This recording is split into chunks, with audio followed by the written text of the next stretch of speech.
আসসালামু আলাইকুম। Ready news 39 Anwar Hossain. পিআইবির নতুন মহাপরিচালক ফারুক ওয়াসিফ।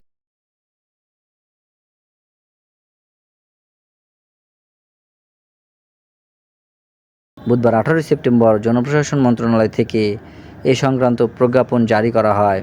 প্রজ্ঞাপনে বলা হয়, প্রেস ইনস্টিটিউট বাংলাদেশ আইন 2018 এর ধারা 9 অনুযায়ী অন্যান্য প্রতিষ্ঠান ও সংগঠনের সঙ্গে কর্মসম্পর্ক পরিত্যাগের শর্তে ফারুক ওয়াসিফকে পিআইবির মহাপরিচালক পদে নিয়োগ দেওয়া হলো।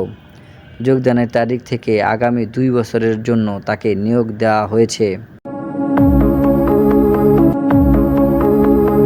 নাটোরের গৃহবধূকে সংঘবদ্ধ ধর্ষণ, স্বামীসহ 6 জনের গ্রেপ্তার। বুধবার 18 সেপ্টেম্বর দিনব্যাপী অভিযান চালিয়ে উপজেলায় চৌগাম ও ডাহিয়া ইউনিয়নের বিভিন্ন এলাকা থেকে তাদের গ্রেপ্তার করা হয়। গ্রেপ্তারকৃতরা হলো চৌগাম ইউনিয়ন যুবদলের আহ্বায়ক কমিটির সদস্য নাজমুল আলী মণ্ডল 38, একই ইউনিয়নের 8 নম্বর ওয়ার্ডের কুপাল চন্দ্র সরকার 22, রাকিব আলী 22, আব্দুল মমিন 22, ডাহিয়া গ্রামের শহীদুল ইসলাম 42, ভুক্তভোগী গৃহবধূ স্বামীর বদ্দু মোল্লা 38।